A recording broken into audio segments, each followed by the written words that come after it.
Good morning. I'm Virgil Simons. I'm the founder and president of the Prostate Net. It's an international prostate cancer advocacy organization that I founded 20 years ago after my own experience with prostate cancer. For the last 20 years, I've been involved in trying to deliver information to patients, professionals, families, institutions that will help give them the most important information that they need to know in terms of being able better to manage the disease, to counsel patients in terms of options to be made, and to provide the best opportunities for quality of life that they can have in the disease. As we do here in the United States, we are obligated to talk about our financial disclosures where we have contracts, grants, etc. But in this presentation today, what I want to be able to use this slide to show you is the expanded role and realm of patient advocates today. Patient advocacy, patient centricity really goes beyond just being a recipient or a consumer of healthcare services, drugs, etc. It involves that patient advocate being involved totally in the process of the delivery system, of understanding what the system should be doing and having a voice in determining that it does happen. So from that standpoint, we have been working from all perspectives, from the U.S. government to local government to foreign agencies to pharmaceutical companies to other cancer advocacy groups to be able to provide that patient centricity, that patient aspect of what needs to be done going forward. Obviously, prostate cancer is a global concern. In the U.S. last year, we spent more than $12 billion. Looking forward, we'll see that these costs will increase, just from the cost of diagnostics, from the cost of new therapeutic agents, looking at the concept of being able to deliver these new agents, just the cost of research alone, imaging protocols, all the rest, and also the fact that the population is aging will provide a benefit to the medical and pharmaceutical industry. But it's also going to bring to mind, again, increased competition for traditional and new players. The whole thing we're looking at here is the fact that it is still as much a patient-centered arena, but it's also a financial-centered arena as well, looking at how we focus on the whole disease spectrum. So we talk about centricity. The United States Institute of Medicine has defined it as providing care that is respectful of and responsive to individual patient preferences, needs, and values, and ensuring that patient values guide all of the clinical decisions that are out there. Well, the question we have to ask ourselves, and we have to understand, what is centricity, and in respect to the patient, what do the patients really want? This past year and years before, Patient View, the global advocate group, has surveyed patients to find out what they want, what they feel they need, what's missing in their whole universe. Obviously, they want to see a patient-centered strategy, and that goes from government policy to pharmaceutical research to healthcare delivery to physician interaction. They want to see that they're getting fair pricing policies, that the price that they pay in the U.S. has some relationship to the price that's being charged in other parts of the world. They want to have better communication about clinical trial data, both positive and negative. What is this drug? What is this trial? What are we really delivering as a result of it? They want to have improved access to the new drugs that are going to come through the research paradigm. They want to have increased investments in R&D for cancer treatment. They want to see that there are high-quality, useful products being produced, and ultimately those products and processes will ensure a better quality of life and ultimately patient safety as well.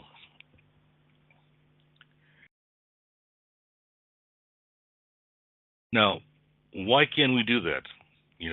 Patient centricity seems to be a very simple thing, but we still have a great many impediments to being able to deliver to our patients because there are different perspectives in terms of the whole clinical trial opera. Patient standpoint is very simple. They want to have a drug or a trial where there's a defined, achievable personal benefit for themselves, or if they don't believe that there's a benefit for themselves because their disease is too far progressed, then their involvement has to provide a benefit to society. There should be a balance between outcomes versus the quality of life. And there's the family expectations that sometimes really differ from what the patient wants. Many times families will say, well, no matter what the consequence, no matter what the cost, I want my loved one to get the best possible care, whether they think they can get it or not. And we've seen today in the United States, the number one cause of bankruptcy has been related to healthcare costs.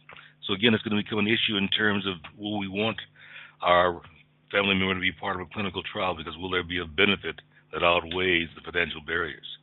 From a provider standpoint, you have the same questions. How do we optimize patient care versus the financial realities? How can we increase the use of patient-reported outcomes, and really what do they mean?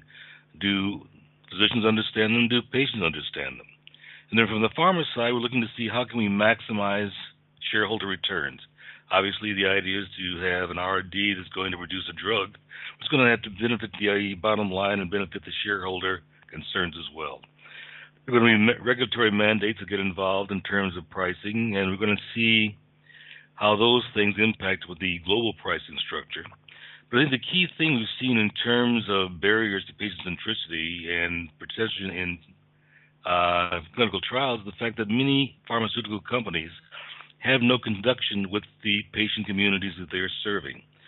Part of the whole process is that there must be an ongoing dialogue between the patient communities that you want to target to be part of the clinical trials, the patient communities you want to serve in delivering the drugs, and their understanding of what you want to do. Many times we've heard them say, well, we'll see a researcher come in and talk to us, and we don't see them again until maybe 3 or 4 years later, and we really don't know what happened as a result of our participation.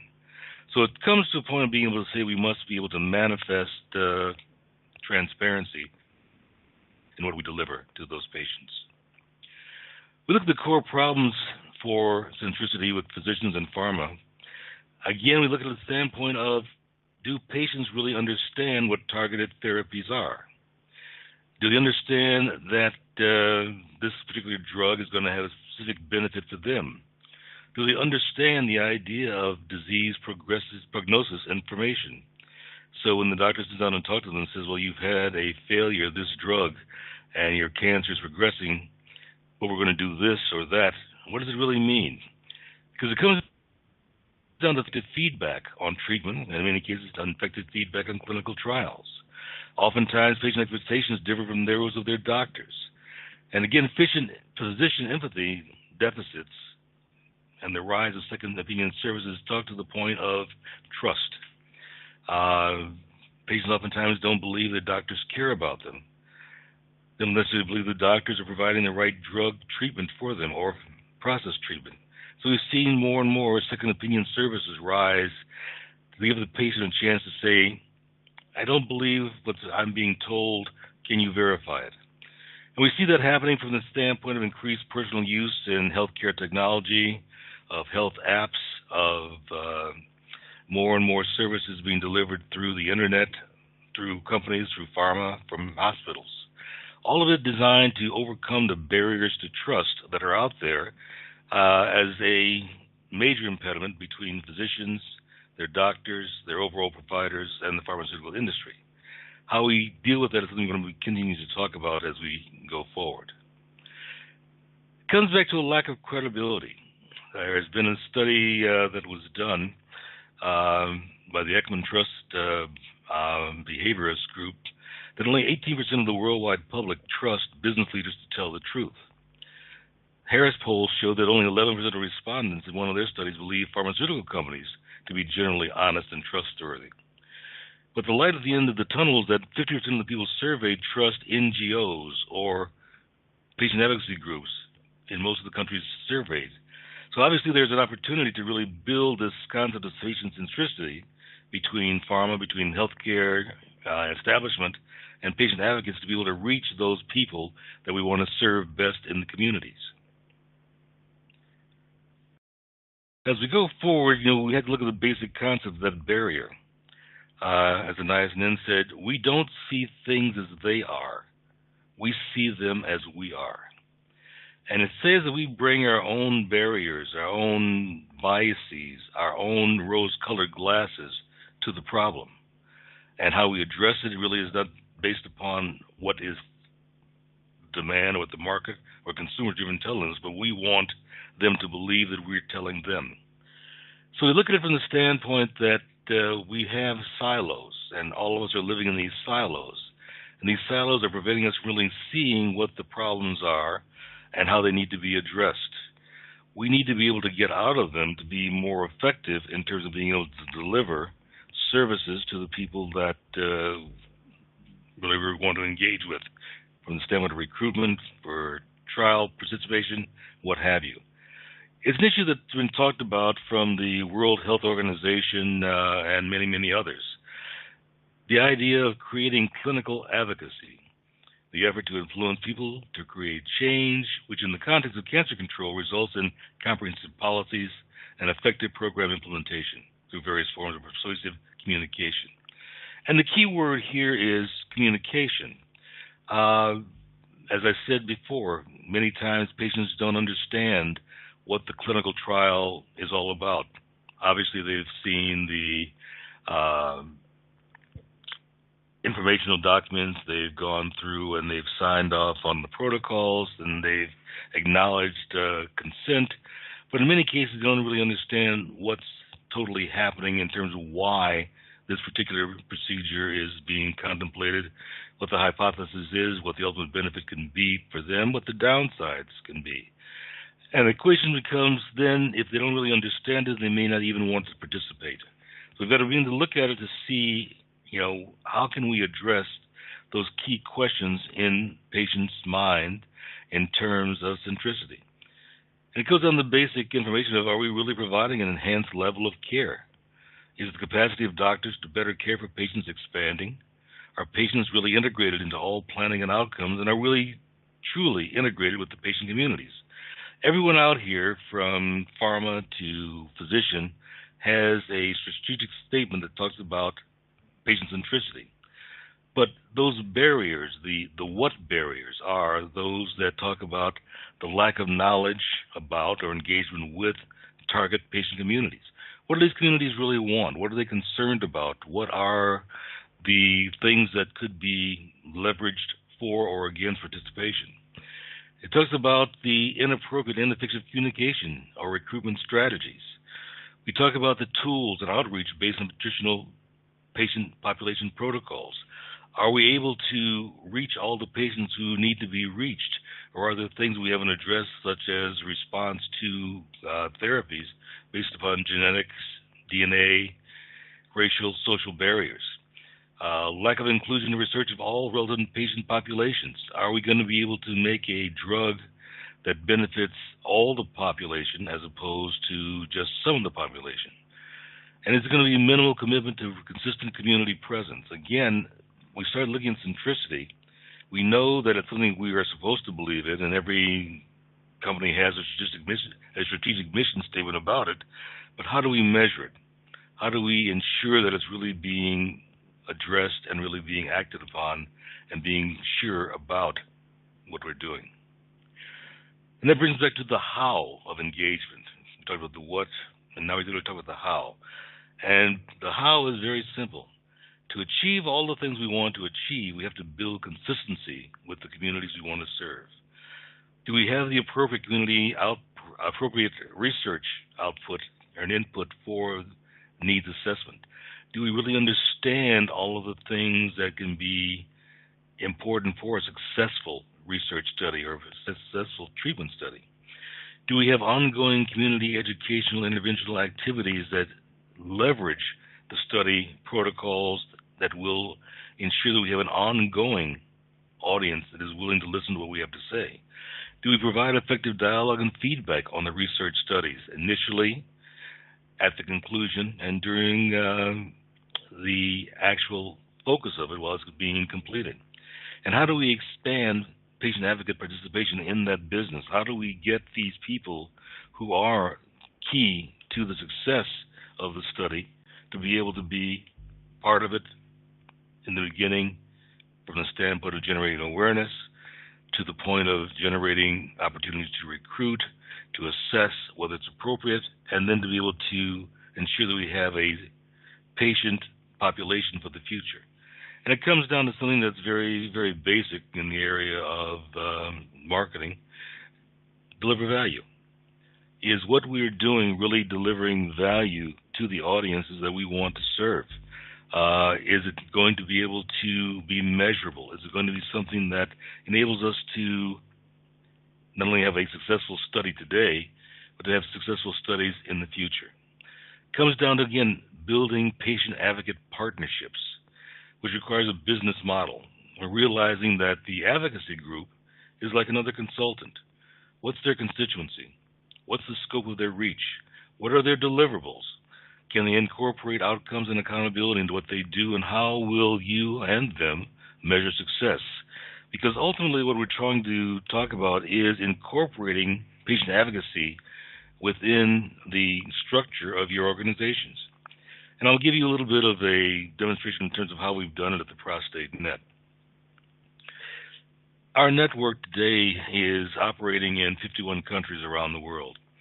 Our website has more than 8,000 visitors a month from these 51 countries.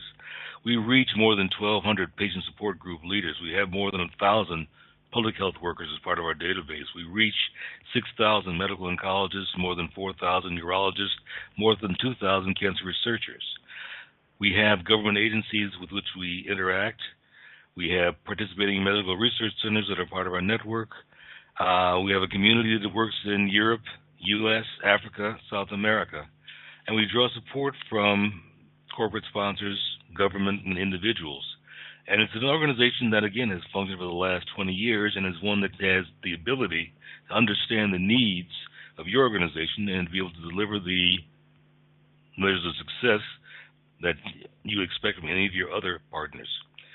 So we're talking about some of the how we do that. We talked about our website, which is designed and delivers the information in 2 languages around the world. We have a newsletter that provides ongoing information to the audience of professionals and patients, and we reach more than 100,000 viewers per issue.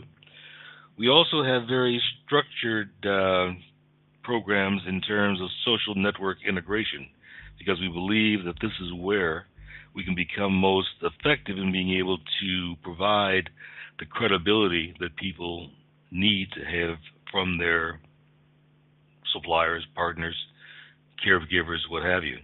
So we use the social media, be it Twitter, LinkedIn, what have you, to be able to provide that ongoing surety at all levels, because we find that the patients today have a wide variety of sources for information. Because of that, we use the print media in our newsletter. We use the websites. We have today a YouTube channel. We also have an oncology tube channel for professionals. We also have a radio network that we have to also further it in, the delivery system of information. So we look at it from the standpoint that everything you have to do must be integrated into a matrix of communication. And in that communication, you use each level to present the data, present the information, present the actionable evidence that you're trying to deliver to the patients to get them to become aware of trials, to participate in trials, to become aware of the drug developments, to be able to talk to their doctors about whether these drugs are right for them or not, but to be engaged at all levels. And we even provide further forums where we will bring it down to the level of saying, okay, we can show you how to integrate this into even direct mail pieces, into symposiums. We will be able to help our clients, our partners, such as yourselves, to be able to get out and to deliver the message however and wherever you want it to happen. We've done it here in Europe, in Spain, in Germany, Switzerland, and many, many other places around the world. The thing is that you have to look at the same thing from your patient advocate partners to be able to say, can they give you the tools you need to be successful? Can they deliver the message that you want to convey to your target audiences? As Marshall McLuhan, might have said, the medium is not the message is the message. So how can we deliver the message? And part of that strategy is to make your patient advocates your new key opinion leaders, to be able to give them the tools where they can effectively assist you in being able to get your message out into the audiences you want to reach. We're looking at a situation today where we have to go beyond just seeing patients as people who are going to be recipients of what we do. We have to be able to say that these are our partners in making what we do reliable, verifiable, and credible. And so we're going to start thinking about how do we reach these people initially? How do we go out into the communities to be able to do it? Well, we've seen the data that shows that in many cases they don't trust the establishment. So now you've got to be able to see how you can make your patient advocates part of a different establishment, an establishment of advocacy and centricity that works toward your goals and objectives. You've got to be able to look to see that your objectives are also being quantified and met by your patient advocate partners. You'll be able to see that do they deliver core competencies to you that can increase or enhance the channels for information exchange? Is it a consistency with which you can get the knowledge shared through the collaboration to you and to the community you want to serve? Can they reach the patient communities with disease-specific knowledge? Can they enhance the consistency and credibility of your message and of your data? Are there opportunities for pharma and patient-centric partnerships? Because we see more and more that patient advocacy groups are being charged with helping policy advocacy, research advocacy, and community outreach, and being able to get policy altered at the government level, being able to get funding enhanced at government levels, and being able to get the community out there to be participatory in your projects. We're also looking at the ability to provide clinical trial support mechanisms from the standpoint of investigational agent awareness, patient recruitment and retention, results sharing, and overall really being able to see that the patient advocacy community is a true KOL for what you want to do. It's a matter of thinking outside the box to be able to say that, yes, we have patient centricity as our objective. We have to be able to measure it. We have to be able to have a consistency about it. So it comes down to the fact of being able to say to ourselves, really, and to change the way we look at things, to say that our real voyage of discovery consists not in seeking new landscapes, but in having new eyes, in being able to look at what we do in a way that is really open, honest, transparent, and to be able to say we can do it better and we can do it in partnership with our patient partners. And from that standpoint, it's going to be able to say we need to have other partners maybe to help us, different clients, different consultants. We'd be very happy to be part of that objective with you, and we stand open to be able to talk to you at any point in today to answer any of the questions that you might have. Thank you very much.